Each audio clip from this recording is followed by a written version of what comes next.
Le Grand Matin Sud Radio, 7h, 10h, Jean-Marie Bordry. On est ensemble jusqu'à 10h avec vous au 0826 300 300. On parle de l'emploi des seniors. À partir de quel âge devient-on un senior pour vous? C'est la question qu'on vous pose. On vient sur cette information révélée par l'INSEE. Le taux d'emploi des seniors atteint son plus haut niveau depuis 50 ans en France. C'est une étude qui porte sur la situation des seniors sur le marché du travail sur toute l'année dernière, l'année 2023. Pourquoi les seniors travaillent de plus en plus en France? On en parle avec nos invités. Bertrand Martineau, bonjour. C'est à vous, effectivement, je vous le confirme. Vous êtes économiste, spécialiste de la question du chômage, des politiques de l'emploi. Je rappelle d'ailleurs que vous avez été, il y a longtemps, conseiller social de Nicolas Sarkozy lorsqu'il était à l'Élysée. Bienvenue à vous sur Sud Radio, Bertrand Martineau. Bonjour. On est également avec Valérie Gruau. Bonjour à vous. Bonjour. Et bienvenue également sur Sud Radio, fondatrice du site senioravotreservice.com, spécialiste des questions liées à l'emploi des seniors et des retraités. Peut-être une première question très précise pour vous, Valérie Gruau. On est senior à partir de quel âge? Alors, en France, ça vous aura pas échappé, très jeune. C'est-à-dire qu'on est considéré comme senior sur le marché de l'emploi, évidemment, Ouais. à partir de 45 ans, parce que c'est à partir de ce moment-là que les problématiques de retour à l'emploi commencent à se poser. C'est quand même un scandale, on est d'accord. Alors, on est clairement d'accord, parce qu'il nous reste quasiment 20 ans à travailler, donc on est en plein milieu de carrière. Donc, en effet, c'est absolument pas justifié, en fait. Sauf que, vous le mesurez, vous le confirmez, chez vous, c'est à partir de 45 ans que quand on est au chômage, on a de plus en plus de mal à retourner au travail, à retrouver un travail. Alors clairement, en fait, c'est vrai que pendant plusieurs années, la barrière d'entrée sur notre plateforme, donc Senior à votre service, c'était plus de 50 ans. Et en fait, on a eu beaucoup de demandes de personnes qui avaient 47, 48, 49 ans et qui nous disaient écoutez, on a les mêmes problèmes de retour à l'emploi que les plus de 50 ans, est-ce qu'on peut aussi s'inscrire chez vous? Et c'est de là qu'en fait, j'ai abaissé la barrière d'entrée d'inscription à la plateforme à partir de 45 ans. C'était vraiment une demande qui émanait en fait des candidats en recherche d'emploi. Est-ce que ça se vérifie pour l'économiste que vous êtes, Bertrand Martineau, senior en France à partir de 45 ans? Oui, alors, en fait, ça dépend un peu des situations. D'un point de vue statistique et de manière assez arbitraire, l'INSEE considère, enfin l'INSEE d'ailleurs, c'est les instances européennes, hein, c'est Eurostat qui considère et l'OCDE aussi considère qu'un senior, c'est à partir de 55 ans. Bon, en fait, le taux d'emploi, c'est-à-dire la proportion de seniors qui travaillent, est relativement élevé, enfin est très élevé en fait entre 55 et 59-60. C'est à partir de 60, c'est-à-dire quelques trimestres, généralement, enfin 2-3 ans avant le départ en retraite, que le sujet se pose avec la plus grande force en fait. Et donc ça dépend. Alors maintenant, ça dépend aussi des secteurs économiques. Vous avez le secteur des bureaux d'études, qui est par exemple le conseil, tout ce qui est les entreprises de conseil par exemple. Les bureaux d'études, le conseil et la communication qui considèrent dans leur convention collective que les seniors, c'est 45 ans. Bon, voilà. Dans la plupart des conventions collectives, c'est plutôt 55. Donc moi, je dirais que c'est plutôt 55, mais ça reste relativement arbitraire parce que Madame Gruau a raison. Dans certains cas, pour certains métiers, les difficultés commencent avant 55 ans et parfois même avant 45 ans. Non, en tout cas, en 2023, c'est l'INSEE qui le révèle, près de 39% des 60-64 ans occupaient un poste. C'était 2,7 points de plus, une nette progression. Emmanuel Macron, de son côté, a fixé un objectif de taux d'emploi de 65% à l'horizon 2030 pour les plus de 60 ans. Est-ce que c'est crédible, ça, Bertrand Martineau? Alors, si on continue le trend actuel, oui, c'est très crédible. En fait, ce qu'on ne dit pas assez, c'est que le marché du travail des seniors a vécu une sorte de révolution silencieuse depuis le milieu des années 2000, à partir de 2004-2005, puisque c'est un des grands succès, on va dire, de la France, c'est d'avoir considérablement augmenté son taux d'emploi des seniors, qui a grimpé de plus de 20 points sur les 55-64 et qui a même augmenté de 30 points. C'est énorme. Pour les 60-64 ans. Comment ça s'explique? Donc c'est absolument considérable. Alors c'est vrai qu'on partait de très très loin, hein, et on n'est toujours pas dans la moyenne européenne. Et avec l'objectif qu'a fixé le président à 64%, c'est ça, on serait encore plus de 10 points en dessous de l'Allemagne pour la tranche des 60-64. Donc oui, c'est possible. 2, c'est pas extraordinairement ambitieux en fait par rapport à nos voisins.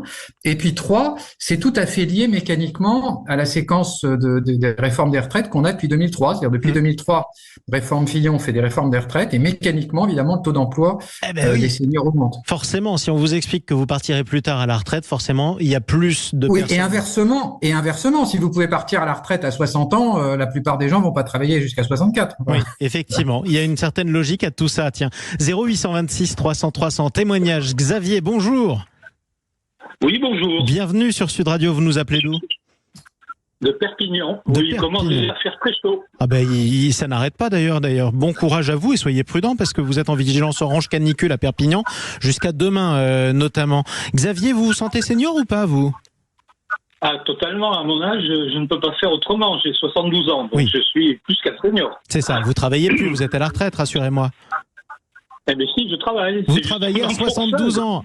Alors, qu'est-ce que vous faites comme travail ? Alors, écoutez, ce qui se passe, c'est que j'étais journaliste. J'étais comme vous, j'étais journaliste.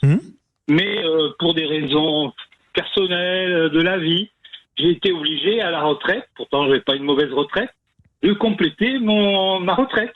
Et donc, j'ai réussi à trouver un boulot pas trop fatigant pour un senior. Ouais. Je suis chauffeur d'enfants handicapés, c'est-à-dire que je les amène le matin de chez eux à l'école et le soir, je les ramène chez eux. D'accord. Voilà. Et ça, c'est pas trop fatigant pour vous ? Bah non, vous savez, bon, vous êtes assis dans la voiture, c'est pas non, c'est vrai, c'est compliqué, vrai. Quoi. Effectivement. Bon, ça, vous êtes un profil que je suppose Valérie Gruau rencontre assez régulièrement sur son site. Restez avec nous, Xavier, d'ailleurs. Valérie Gruau, fondatrice du site senioravotreservice.com. Ceux qui ont besoin de compléter leur retraite, c'est un cas très fréquent chez vous ou pas ? Alors clairement, c'est même une grosse majorité des inscrits sur Senior à votre service, puisque chez nous, 67% des inscrits ont plus de 61 ans. Donc c'est ça. On a beaucoup de cas comme monsieur, et en l'occurrence, le secteur qu'il citait, qui est le transport des enfants handicapés, c'est un secteur qui recrute beaucoup de retraités, parce que ce sont des temps très partiels, c'est grosso modo 1h30, 2h le matin, et pareil l'après-midi, donc ça correspond bien à un complément de revenu, et ça n'intéresse pas un jeune, évidemment, qui cherche un temps complet. Donc ça, c'est clairement un secteur qui recrute beaucoup de retraités, donc si vous êtes à la retraite et que vous aimez bien conduire, et que vous avez besoin de travailler, vous pouvez vous intéresser à ce type de job. Mais alors, j'aimerais reposer la question à Xavier, qui est toujours avec nous, du côté de Perpignan. Est-ce que ça a été difficile à trouver ce travail pour vous, compte tenu de votre âge, ou au contraire, on vous a ouvert grand les bras ? Alors, avant de vouloir faire ce travail, j'ai cherché à faire plongeur en restaurant. Alors à l'époque, j'avais 69 ans. J'ai envoyé une centaine de demandes. Je n'ai eu qu'une réponse positive, pour laquelle j'ai travaillé 5 mois, sans problème. Mais bon, j'ai compris très vite que quand même, je ne pourrais pas tenir le rythme de la plonge. Ouais. Et il se trouve que par une annonce Facebook, j'ai trouvé le travail. Donc c'est vrai que ça a été assez facile pour trouver le boulot de chauffeur d'enfants. Mais écoutez, on est ravis que ça se passe bien pour vous. Vous voulez faire ça combien de temps encore, Xavier ? Je crois que je vais faire encore cette période scolaire qui arrive. Et puis après, je crois que je vais quand même arrêter, quoi. Voilà. Effectivement. En tout cas, je suis en pleine forme et voilà. Mais écoutez, on est ravis pour vous. Ça fait plaisir d'entendre votre bonne humeur et votre forme aussi. Faites attention, il fait chaud du côté du Roussillon. Oui, protégez-vous, les amis. Effectivement. D'accord. Bon courage à vous. Merci beaucoup, Xavier, pour votre témoignage. Bertrand Martineau, cette progression, vous l'expliquiez donc de l'emploi des seniors par les réformes des retraites. Est-ce que c'est aussi un changement des mentalités des recruteurs ou pas du tout ? Oui, mais là encore, la réforme des retraites y est pour beaucoup. C'est-à-dire la réforme des retraites. Elle n'est pas que mécanique. C'est-à-dire que la réforme des retraites, en fait, les réformes des retraites, ne parlons pas de celle de 2003. En fait, on fait des réformes des retraites depuis 1993. Ouais. Bon, donc les différentes réformes des retraites repoussent l'horizon finalement à partir du point de vue culturel, entre guillemets, j'aime pas trop ce terme appliqué à l'entreprise, mais repousse en fait psychologiquement l'horizon à partir duquel vous, le salarié, et l'employeur vous considère comme senior, comme proche de la retraite. C'est ça. Donc en fait, c'est tout à fait logique. Quand vous pouvez partir en retraite à 59 ou 60 ans, vous êtes vieux à 50 en fait. C'est ça. Si vous êtes obligé de partir à 65, vous êtes vieux à partir de entre 55 vous êtes en train de nous dire que les différentes réformes des retraites nous ont fait rajeunir. On s'en était pas rendu compte pourtant, Bertrand Martineau. Alors, Eh bien, d'une certaine manière, si. C'est-à-dire que, non, mais vous imaginez bien qu'une entreprise ne peut pas regarder de la même façon quelqu'un qui a 50 ans selon qu'il va partir à 59 ou qu'il va partir à 65.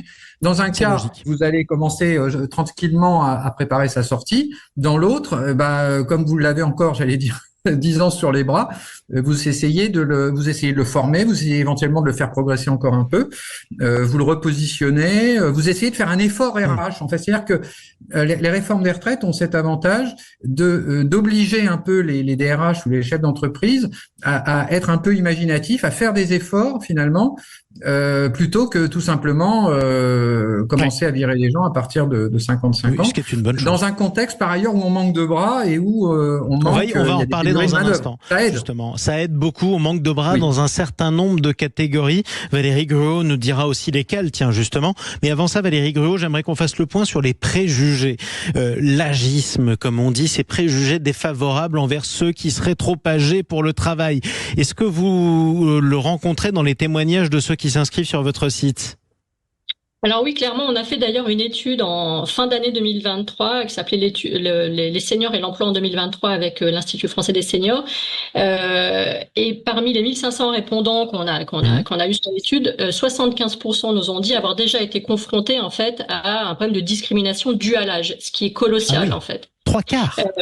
Les 3/4. C'était vraiment, c'était vraiment hyper important et c'était vraiment un chiffre qui ressortait.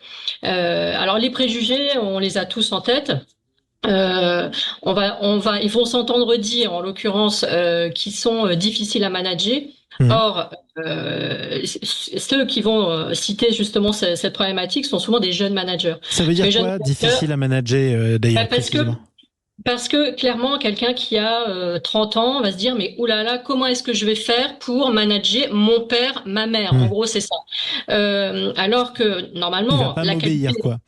Est-ce qu'il va m'obéir, est-ce qu'il va me prendre au sérieux, etc. Alors que normalement, la qualité d'un bon manager, c'est de savoir justement faire passer les messages et manager n'importe quelle personne. Donc c'est aussi à eux de se remettre en question. Mais la problématique, souvent, elle est vraiment située au niveau des jeunes managers. On va leur dire également qu'ils sont trop chers. Alors clairement, certains vont avoir des attentes en termes de rémunération plus élevées que des juniors. Mais est-ce qu'il faut regarder uniquement le coût du salaire ou la globalité? C'est-à-dire qu'une personne qui est déjà expérimentée, elle va arriver dans le poste, elle va avoir besoin d'être moins coachée, d'avoir moins de formation, elle va être autonome, elle va être efficace beaucoup plus rapidement. Donc si on regarde le coût global en fait de la personne, elle va pas forcément coûter plus cher. Faut pas regarder uniquement le coût du salaire. Dernière question pour vous, avant de vous retrouver dans un instant, Valérie Gruau, parce que vous parlez de ces managers qui disent « Oh là là, mais les seniors, ils sont difficiles à manager. » Il faudrait se mettre d'accord, parce que des managers qu'on entend dire « Les jeunes sont de plus en plus exigeants et on a de plus en plus de mal à les manager », ça aussi, c'est une tarte à la crème dans le débat actuel. Donc en gros, nos managers n'arrivent plus à manager personne en France, si je vous suis. Alors oui, c'est vrai que c'est clairement vrai parce que moi j'ai beaucoup d'entreprises qui commencent à s'intéresser au recrutement des seniors et c'est plutôt une bonne chose parce que ça fait elles étaient encore peu nombreuses il y a quelques temps et souvent ce qu'elles nous disent c'est bon, j'en ai marre de recruter des jeunes parce qu'ils se lèvent pas, parce que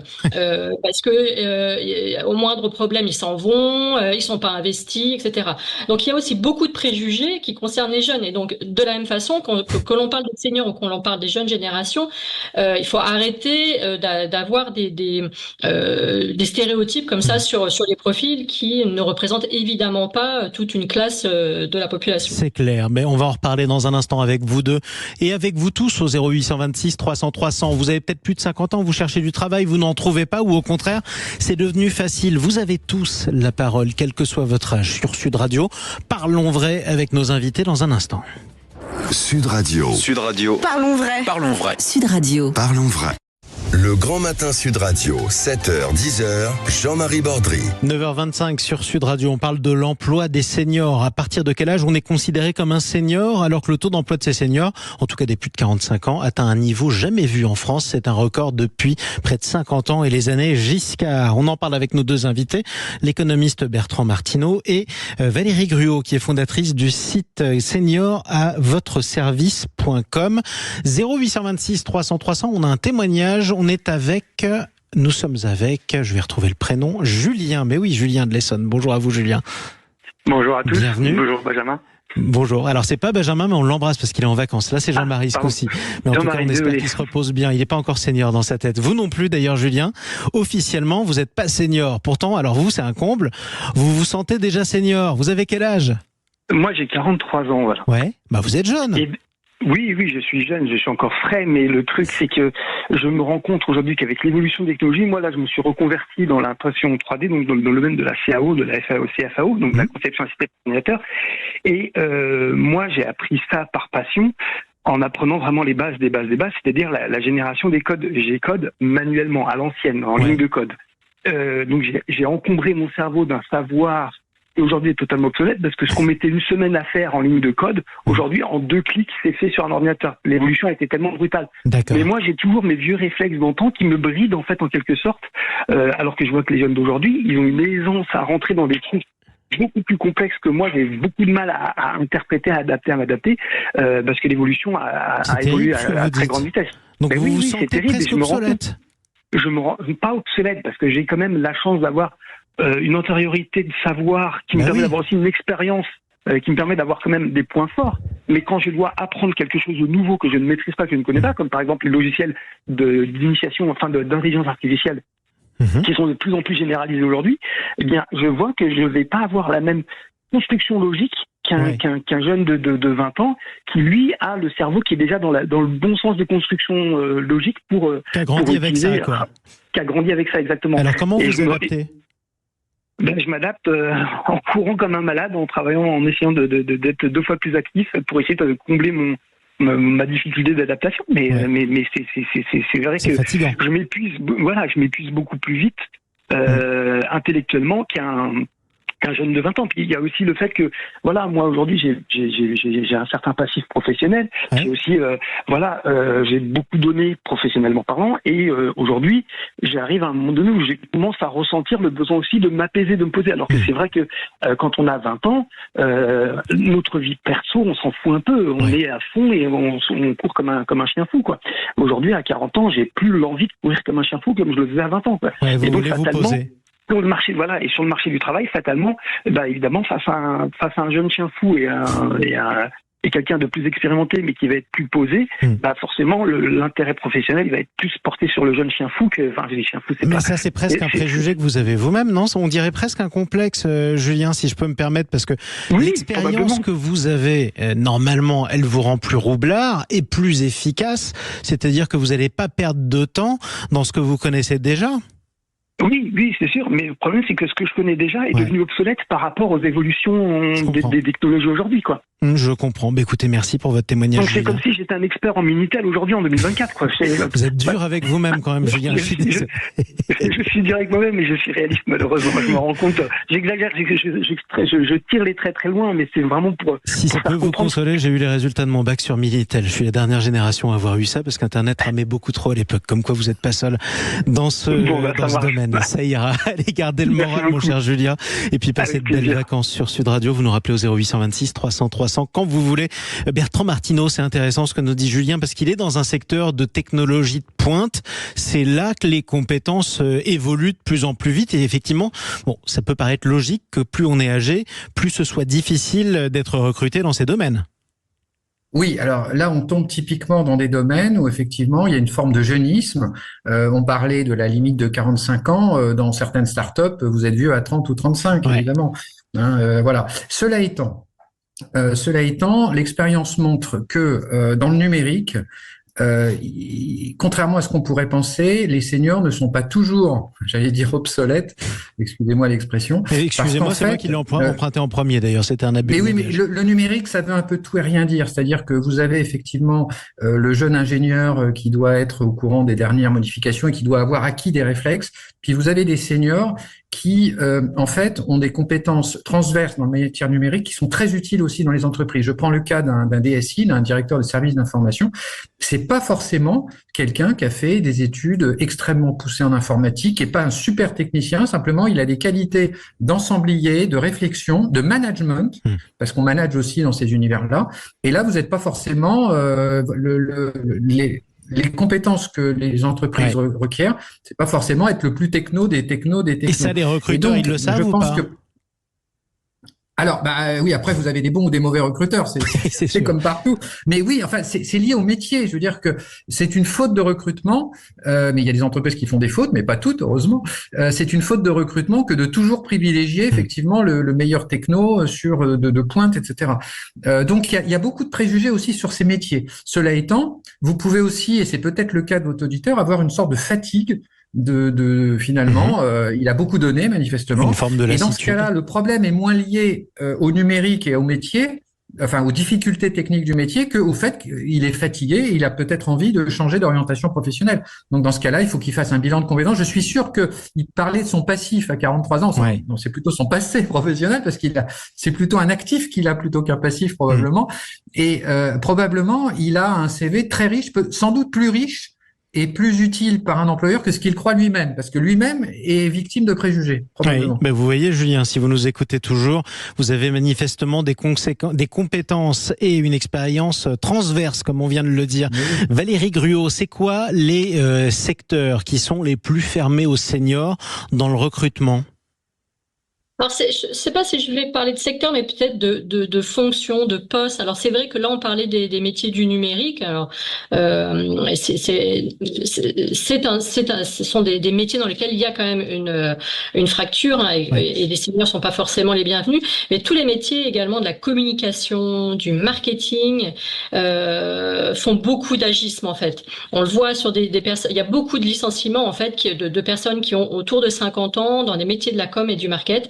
Et ce sont des personnes qui ont de grosses difficultés à retrouver après un emploi dans leur métier d'origine et qui souvent sont obligés de se relancer en freelance ou est-ce que c'est dû au fait, est-ce que c'est le vieux préjugé complètement toxique qui consisterait à dire pour vendre quelque chose, on a besoin de séduire et on séduit de moins en moins à 50 ans? Je le dis de manière crue parce que... Oui.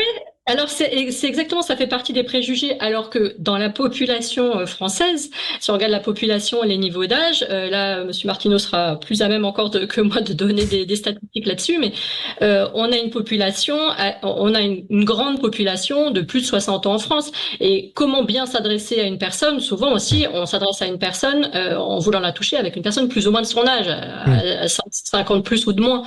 Et donc parfois c'est vraiment une erreur que de se dire je vais pas prendre quelqu'un qui a 50 ans pour s'occuper de mon marketing ou de ma com, parce que souvent il aurait forcément justement les bonnes idées pour s'adresser à une partie de la cible de l'entreprise. Et comme quoi les préjugés, il faut souvent aller au-delà. Bertrand Martineau, parlons maintenant des professions qui manquent de bras, parce que c'est aussi, j'imagine, à l'origine du retour à l'emploi des 10 seniors en France, c'est qu'on a besoin aussi de main-d'œuvre. Alors, en fait, ce serait plus rapide de lister les secteurs qui n'ont pas besoin de main-d'œuvre que de secteurs qui sont. Alors, où est-ce que c'est complet et qu'il n'y a pas d'emploi à fournir? C'est pas facile de répondre. Non, typiquement, vous avez des secteurs qui recrutent beaucoup, mais où les tensions sont moins fortes. Par exemple, dans le secteur de la grande distribution, vous arrivez à recruter encore des vendeurs. Il y a beaucoup de flux, mais il n'y a pas beaucoup de... il n'y a pas énormément de tensions. Il y a certains métiers dans la banque aussi où vous recrutez encore relativement facilement. Donc, il y a encore des secteurs comme ça. Mais globalement, les secteurs sont presque tous en tension. Alors plus ou moins selon les secteurs, plus ou moins selon les métiers. Et donc, vous avez des opportunités aujourd'hui pour les seniors. C'est dû à quoi ce que vous dites? Pardon? Si le chômage baisse, ça c'est concret, hein, le chômage baisse en tendance longue. Vous dites que presque tous les seniors les secteurs sont en tension. Est-ce que c'est dû au fait que il y a de moins en moins de jeunes parce que la natalité elle a baissé? Alors, c'est en partie l'explication, effectivement. C'est un mouvement mondial, hein, d'ailleurs. Vous avez le même problème en Chine. Donc, avec la politique de l'enfant unique. Oui, et puis enfin ça va même au-delà. Enfin, je ne sais pas si on peut parler de la Chine, mais enfin ça va même au-delà de la politique de l'enfant unique. Il y a un mouvement général dans tous les pays au cours de leur développement qui fait que la fécondité diminue. Donc évidemment, ça occasionne des tensions sur les marchés du travail partout dans le monde. Et en France, on avait jusqu'à maintenant une natalité plus favorable. On est en train effectivement de rejoindre un peu le comportement, malheureusement, le comportement de la moyenne européenne, qui n'est pas favorable, et donc on a des tensions importantes sur le marché du travail. C'est en partie dû à la démographie, c'est aussi dû à d'autres facteurs, par exemple la technologie qui évidemment rebat les cartes, crée de nouveaux métiers, et sur ces métiers, par définition, c'est difficile de recruter. Elle crée aussi des métiers peu qualifiés, elle crée tout type de métiers. Donc vous avez cette destruction créatrice qui effectivement rebat les cartes en permanence et contribue à créer des tensions sur le marché du travail. Avec des tensions sociales parfois assez fortes et des bassins d'emploi qui se retrouvent en grande difficulté dans certains endroits du pays, il faut bien le dire. Valérie Gueot, parlons maintenant, on va essayer de rendre service à ceux qui nous écoutent. J'ai plus de 45 ans, je suis au chômage, je suis dans le tertiaire. Où est-ce que je dois postuler sur votre site senior-à-votre-service.com pour être sûr de retrouver du travail le plus vite possible et dans des bonnes conditions? Alors, on a, nous, des secteurs, en effet, sur lesquels il y a un peu plus d'emplois que d'autres. Le secteur du transport, dont on parlait tout à l'heure avec votre auditeur, est un secteur qui est en tension, clairement, et qui